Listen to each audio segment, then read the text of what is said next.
E eu quero falar hoje sobre uma outra faceta do caráter de Jesus.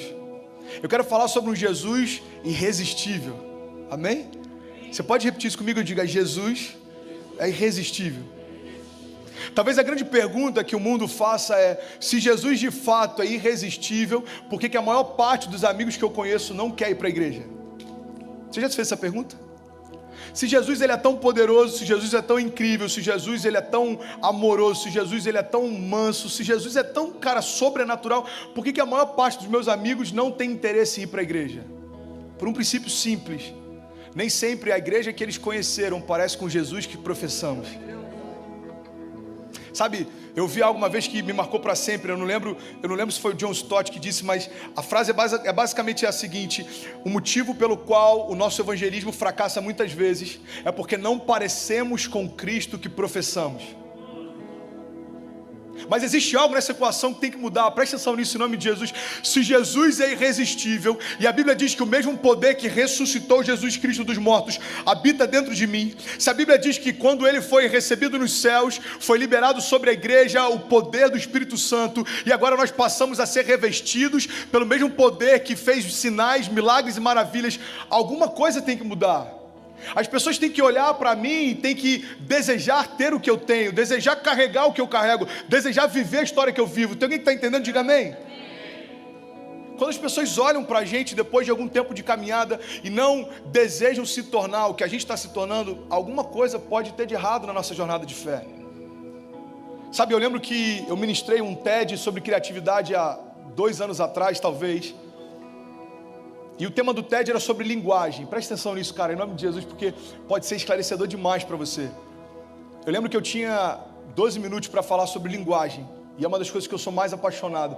Porque de verdade eu acredito que o que tem impedido pessoas de terem um primeiro contato com Deus muitas vezes é a linguagem que a religião usa para falar de Deus.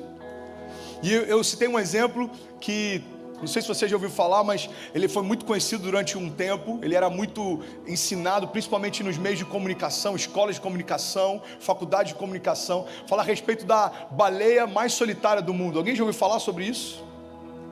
A baleia mais solitária do mundo, ela foi descoberta durante o período da Guerra Fria. Estava todo mundo preocupado, a iminência de ataques, a iminência de submarinos. E aí eles começaram a encher de sonares a costa da América. E eles descobriram que tinha uma baleia, presta atenção nisso, que ela era diferente de todas as outras, porque ela não andava junto com, eu não sei como é que chama, mano, bando?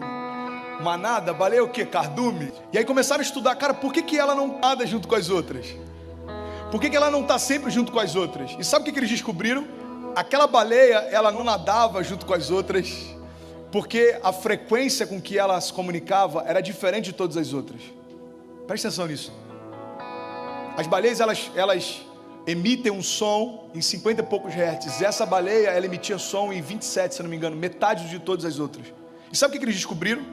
Aquela baleia, ela não estava junto com as outras, não é porque ela não queria, é porque ela não entendia o que elas falavam. E você sabe por que talvez essa seja a melhor analogia para explicar o porquê que seus amigos não estão na igreja? Porque muitas vezes a religião está querendo apresentar algo que é irresistível, mas está usando uma linguagem que ninguém entende. A gente quer falar de um Jesus incrível, de um Jesus invencível, de um Jesus inabalável, mas quando a gente sobe para falar dele, a gente usa termos que no nosso dia a dia a gente nunca usa. A gente sobe e fala, vamos entoar louvores e vamos adorar o nosso rei, mas quando a gente está no backstage, a gente fala, mano, vamos lá porque vai começar o louvor. O que muda é uma linguagem simples, mas não tem a ver só com o tipo de fala que você tem, vai muito além. A linguagem que conecta Jesus com o pecador, Jesus com a criação, não tem a ver só com as gírias que você usa ou com a língua nativa que você tem, mas tem a ver com a linguagem do céu que você carrega. Você está comigo? Presta atenção nisso, em nome de Jesus. Uma das coisas que mais tem sido falado nesse novo tempo da igreja, nessa nova igreja, nessa geração que tem pregado um evangelho de graça incrível, é que Jesus, se for apresentado da forma certa, ele é irresistível. Uma das coisas que eu mais tenho feito, Thales, um exercício meu, cara, é todas as vezes que eu vou ministrar, eu me esvazio hoje de toda expectativa em relação ao que eu vou fazer, porque eu só sei de uma coisa, cara, quando eu subir para pregar, eu só não vou atrapalhar Jesus, mano, o resto é com ele. Eu não quero que a mensagem aponte para mim, eu não quero vomitar minha alma para você, eu não quero ficar falando de ideias, eu não quero ficar falando de razões, eu não quero ficar falando de ideologias, não. Eu vim aqui só para te dizer uma coisa, cara, Jesus é irresistível e quando a gente apresentar Ele do jeito certo, qualquer pessoa que caminhar junto com você vai desejar ter o que você tem. A gente só precisa adaptar a linguagem, presta atenção nisso em nome de Jesus. Uma das coisas que a gente mais ouviu e muitas vezes a gente falou, talvez você já tenha falado isso para alguém. Você pergunta, cara, por que fulano não está vindo para a igreja? Por que, sei lá, o teu primo não está na igreja? Por que a tua família não vem para a igreja? E a gente muitas vezes tenta justificar, falando, cara, sabe como é que é, né, mano? Pecado. Eu chamo ele para a igreja, o cara não quer vir, o cara está em pecado e tal. Mas sabe o que é interessante? Não é isso que a história mostra quando Jesus veio para cá. A Bíblia diz que Jesus, por onde ele andava, ele era cercado de pecadores. Na verdade, esse era o ponto de tensão entre a religião e Jesus. A religião ficou incomodada demais, porque Jesus sentava com aqueles que a religião nem falava. Jesus sentava para comer com aqueles que a religião nem passava perto. E a religião começa a falar, olha, esse não pode ser o Messias. Porque ele se senta próximo de pecadores, ele se senta junto com prostitutas, ele se senta junto de cobrador de impostos. A loucura que Jesus apresentou, a revolução da graça que Jesus apresentou, é que ele andava justamente com quem a religião rejeitava. E sabe o que eu aprendo com isso? Presta atenção nisso em nome de Jesus, cara. Os pecadores nunca tiveram problema com Jesus. Na verdade, o problema dos pecadores sempre foi com a hipocrisia da religião. A gente tenta imputar para eles um problema que na verdade é nosso.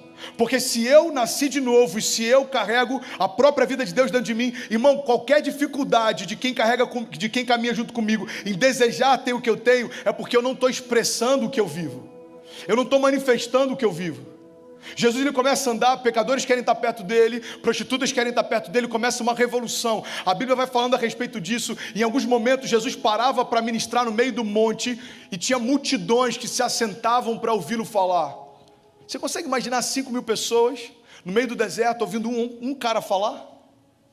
Eu imagino que eles se sentavam em rodas, cara, e alguém ficava falando e um interlocutor ficava passando para trás e o outro passando para trás. Eles ficavam debaixo de sol, sem comer, eles ficavam passando por todo tipo de circunstância, mas eles desejavam estar ali, porque o que Jesus falava eles nunca tinham ouvido de ninguém. A graça que fluía com o que Jesus falava eles nunca tinham experimentado em ninguém. Sabe, tem uma passagem que eu sou apaixonado por ela, fala que os religiosos mandaram alguns soldados prender Jesus e daqui a pouco os soldados voltam, sem Jesus. E aí, quando eles retornam, eles perguntam, cara, cadê Jesus? A gente não mandou que vocês fossem prendê-lo? Aí os soldados respondem, cara, a gente nunca ouviu ninguém falar como esse homem fala. A Bíblia diz que quando os soldados foram prender Jesus e viram como Jesus era, experimentaram a graça que fluía dele, eles não conseguiram prender porque era tão suave o que saía de Jesus. Como que eu vou prender alguém que me atrai? Como que eu vou tornar cativo alguém que quando fala, tudo dentro de mim se acalma? Como que eu vou prender alguém que quando libera uma palavra, tempestade dentro de mim pela primeira vez cessou? Sabe o que Jesus manifestou? Era a linguagem do céu que até então a religião nunca conseguiu manifestar. Jesus fala o que todo mundo falava. Jesus ministra usando a mesma base bíblica que todos os religiosos usavam, mas com ele era diferente.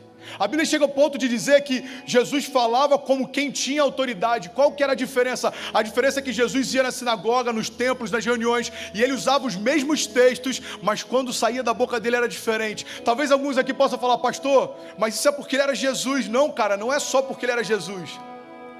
É porque a verdade que ele carregava caminhava à altura do discurso que ele tinha. A gente não precisa amplificar mais o nosso discurso. A gente só precisa alinhar mais a nossa vivência. Quando aquilo que a gente faz for mais próximo e parecido com aquilo que a gente diz, os nossos amigos desejarão ter o que a gente tem.